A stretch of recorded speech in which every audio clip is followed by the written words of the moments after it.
What's good? What is going on, guys? I am your host, Lex Black. You're tuning into my show, Midnight Arcade. This is episode 22 of season 3. Man, oh man, I am excited to be here with y'all. Before we get into anything, I have to ask of you this. Make sure you like, comment, subscribe, hit the bell icon to be notified for whenever I drop that new heat.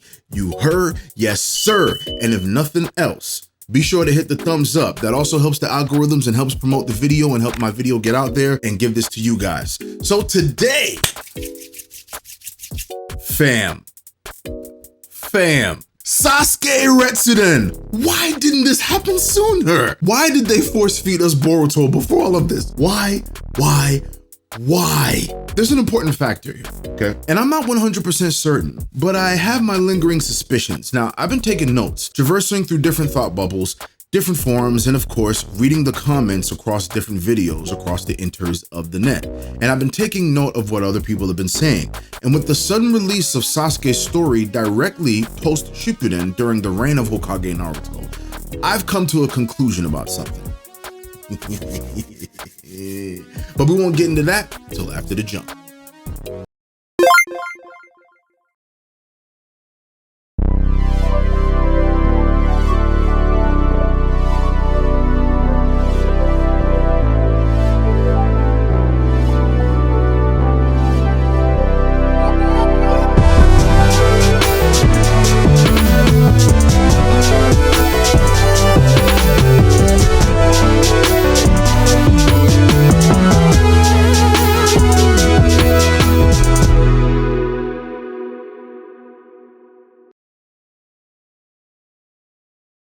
Fam, what have I been telling y'all since episode 1 of this show?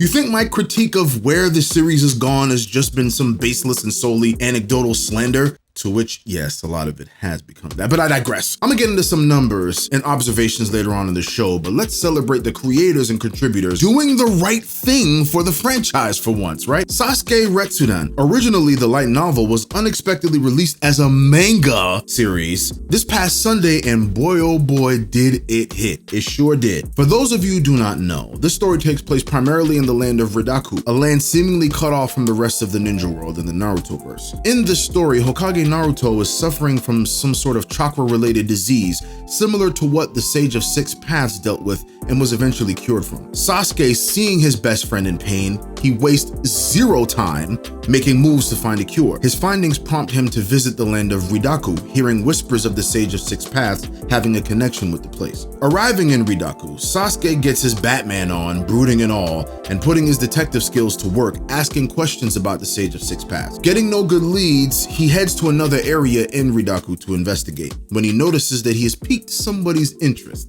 The person follows Sasuke down an alleyway. Why? Only to find out that Sasuke ghosted and then reappeared again to shock the girl that was following him. And bruh, when I say Sasuke ain't about none of them games, it's on sight. Mans really means it. And he starts pulling out a sword and starts asking the girl why she followed him.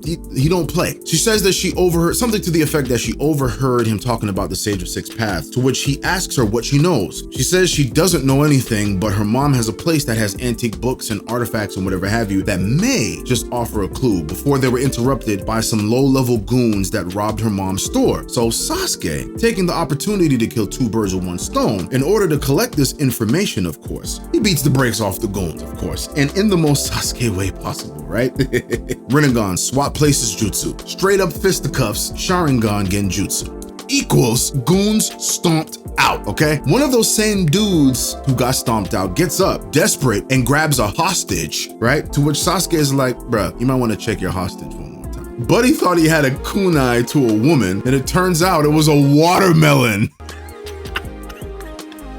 I'm sorry, yo. Quality. Dude sits down in shock, and then his mind just goes haywire and he seemingly liquefies into the ground. That was the effect of the genjutsu. Meanwhile, the local authorities apprehend the criminal and mention a prison ground named Tatar, and Sasuke is able to gain an audience with the girl's mother at the shop subsequently after stopping the goons from stealing from her shop. So fast forward, and after a brief conversation with the girl, her name is Lila, and and Lila's mom, Sasuke finds out that Tartar is the place where he may be able to find out some clues and more information about the Sage of Six Paths. And so he sets his sights on infiltrating that place to investigate. And somewhere in between all of these scenes taking place back in Konoha, we see our beloved Hokage staggering from his desk, reeling from another painful body-wide spasm of some sort. Shikamaru was there to help him, and they both speak about how Kakashi the Great, that's the nickname I gave for him because he's a legend, okay? Kakashi the Great and Sasuke are out there looking to find a cure. They obviously are very confident in the both of them, and honestly, who wouldn't be, right? I sure as hell would be fine and find a lot of solace in the fact knowing that those two dudes have my back. Two of some of the greatest ninjas that Konoha has ever produced, right? And they produced a lot of great ones. You'd be pressed to find better than those two. So anyway, the next day we see the goons who got their asses handed to them, working to the bone in the barren rock-laced land, pickaxes and all.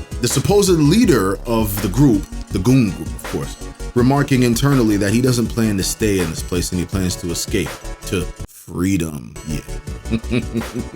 Anyway, the next scene has Sasuke now in the prison of Tartar that has an observatory or whatever have you. Anyway, his presence causes quite the stir with, you guessed it, the same goons that he put the beats on a few days before. And without question, the goons wanted that get back. Now, you know, I can respect them wanting to get back, right? But here's the thing, it's a foolish endeavor. Let's just keep it real. We talking about Sasuke Uchiha, all right? And unless your name is Uzumaki Naruto, you ain't getting that get back, baby. You ain't getting that fade. You better just take that on the chin. Facts. Anyway, the goons failed to land a hand on Sasuke after starting a prison-wide brawl. And you can guess who's the last man standing, right? Yeah, you guessed it, Sasuke Uchiha, of course. And without so much as a scratch at that, all right? And Sasuke continues to remain unbothered and unscathed, standing amidst the carnage that he just finished, all right? He didn't start it, but he finished it. The guards understandably blame him, but then a mysterious, arrogant-looking guy who appears to be the leader, named Zansul, accurately recalls the details of the fight in which Sasuke was actually not the initial aggressor, just the finisher, okay? And he shouldn't be punished for it. The guards stand down and Zansul observes Sasuke. Now this Zansul guy, he reeks of big bad. It's written all over his demeanor. I'm very interested to see where this goes. He remarks to Sasuke not to get too cocky and think he can do whatever he wants in there. And in my head, I'm thinking, does this guy have any fucking clue who the hell he's talking to? Anyway, even after this brawl, the lead goon approaches Sasuke again, right? And basically says, look, I know you're a shinobi, right? You can scrap, you got a lot of skills. I got a little bit of skills myself. I got a little bit of chakra control and all that stuff. I can use chakra. Let's team up and escape this bitch and get the hell out of here, right? And Sasuke is like, bruh, let me make you understand something, okay? Y'all were brought here by force. I came here by choice. It's different. And Buddy, you know, whatever his name is, he scoffs and he decides that he'll escape on his own and blah, blah, blah, blah, right? So fast forward to the next day when the prisoners are set to work in the fields and we find that Minos or Menos, correct me in the comment section for the proper pronunciation, a giant man-eating lizard had caught someone earlier in the morning trying to escape to freedom, right? And that person was the main goon who tried to team up with Sasuke. So naturally, the detective in Sasuke, his interest is piqued, and he finds that there is much more to this place than meets the eye. And that's basically the end of the chapter. Whatever I missed, guys, make sure you fill me in on the comment section. Obviously, I love to get your feedback and interact with you guys. I'm never gonna stop reminding you that. But yeah, that was basically the end of the chapter, but I'm gonna get to my diatribe. Give me a second. Now let's really get to the shits, okay? I am truly happy that they are doing this. I cannot lie to you. I've been railing against the creators and contributors for quite some time for essentially going away from the formulas that made this franchise great. Sasuke Retsuden is a great way to spin the block. And like I said in episode 21 when I covered Bleach 1000 Year Blood War, it's a great way to restore the feeling. You understand? A great way. Now, I got some things to point out here for y'all. Refer to Exhibit A.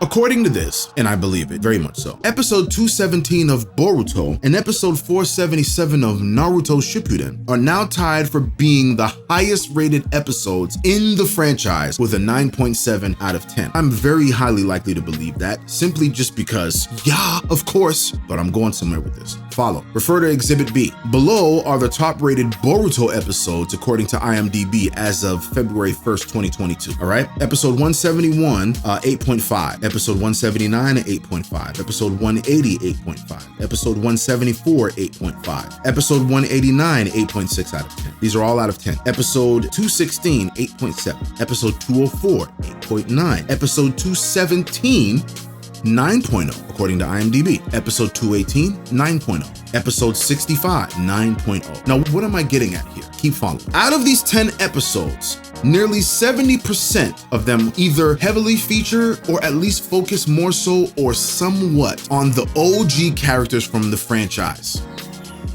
Okay, I'm not making this shit up. You can look it up yourself. Now, couple that with the fact that anytime our beloved characters are on screen, it seems to elicit a more positive rating on the episode itself. In most cases, not all. Some of, if not the highest ranked episodes heavily feature what? You guessed it! Naruto and Sasuke. And what are those two doing on those highly rated episodes? Scrapping fisticuffs, displaying their ridiculous god tier like skills for all of us to see and enjoy, okay? Showing off the fruits of their labor, giving us, the fans, the people, all the things we ever wanted for them as we grew with them and watched them grow through the series. It's why for me, nerfing the big dogs really will always be a point of contention for me. And maybe there are many others who agree with me. If you do, hit me in the comment section. Yo, we also got to remember that there is a large contingent of people who have a vested interest in seeing a return to form for the OGs who have been so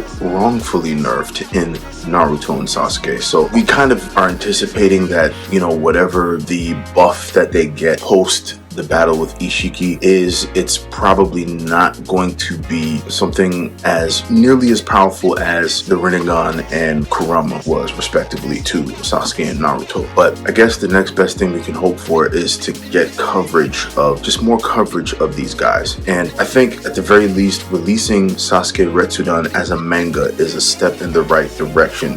And hopefully the creators and contributors of the show really take heed to what the growing voices of people are saying. We want to see these main guys back on the bright stage, man. Yes, to corroborate my point, there's countless videos of discussions about what ifs. I mean, I've done a couple of what ifs. My first 2 episodes were what ifs centering on Naruto and Sasuke. Go check those out, season 1 of Midnight Arcade. But there have been countless videos of people speculating, well, what are they going to do now? What kind of powers are they going to get? And I'm sure that they have those kind of videos too for Boruto, because, you know, he's there, right? But the reality is, it's like, for many, I can speak for many, and I'm confident enough in speaking for many. Yo, Boruto ain't have to work for anything. And there's just something about that kind of storyline that is not really relatable. Or at least in a heartwarming sense. Whereas, you know, Naruto and Sasuke had to work for everything they got. And especially Naruto being the underdog his entire life to become so damn powerful. There's something that inherently we connect with, the underdog story. And that's why the nerfing of those two guys is just like, So anyway, my point being, it's dope that these guys are taking a step in the right direction and are providing us with something to show these guys operating in the space where they still had their full capabilities. And it was at a time right during the pinnacle or the reign of Hokage Naruto, and, you know, pre-nerfing. You know, we want to see these stories. I want to see the Kakashi story. I want to hear about all these different, I want all these light novels to come to fruition in manga, and then eventually anime. And you never know, maybe they might, you know, decanonize certain things, like the Boruto series I told. Sorry, you get my point. And while I understand the purpose of it to advance the plot forward for the future generations, you know, and try something new and whatnot and give the other people some shine, I understand the intention behind it, okay? But I still feel like, you know, I feel like, Them kids, man. Straight like that. Which leads me to this. I really feel like the creators and contributors of the series have been keeping their ears to the proverbial streets, so to speak. And I feel like a growing portion of the fandom are saying loud and clear, like me, we kind of just want to see the original characters that we grew attached to and continue. We want to see them shine. We just want to see them continue to shine. Because what the are y'all doing with the next generations? Like, What are you doing? And then we get hit with the light novel turned into a manga series and suddenly dropped on our head tops out of nowhere, right? I think it's the power of the people that made their voices heard to get a product like this delivered to us so suddenly and so unexpectedly, but so welcomed, right? Or maybe I'm wrong. I could be wrong. I could be way off. And there are other deciding factors that brought this about. But whatever the case, this was a very good idea. Yes, creators of the show, very good idea. And I really, really hope that they adapt the other light novels. We want to see the OGs continue to shine. There's just no other way around it. The ratings and the numbers speak for themselves, okay? I'm not making these things up. Also, I want to mention that the art style in Sasuke Retsuden is almost a return to form and way better than what Ikimoto and his team were drawing up for Boruto, because they were kind of wild and they were kind of, going off on the deep end. It gave me a sense of familiarity with the art style, and I'm thoroughly enjoying this, and I am extremely excited for chapter 2. So in closing, like I said, this was a good start. This was a good surprise, a very welcome surprise. And as a lifelong fan of the Naruto series, I am very much all in favor of it being about one of the greatest OGs in the cast of all time. Sasuke Uchiha, you damn right. You damn right. I hope they do more, like I said before. Anyway, this is my episode. Make sure you like, comment, subscribe, hit the bell icon to be notified for whenever I drop that new heat. You heard? Yes, sir. And if nothing else, make sure you hit the little like button right there. It helps the algorithm. It helps promote the video, man. And I can't do this without you guys. I really appreciate you taking the time to watch this video. You could have been anywhere in the world, but you're here with me, and I appreciate y'all. Make sure y'all tune into episode 23 of my show, Midnight Arcade. I am your host, Lex Black. This is episode 22, and I'm gone.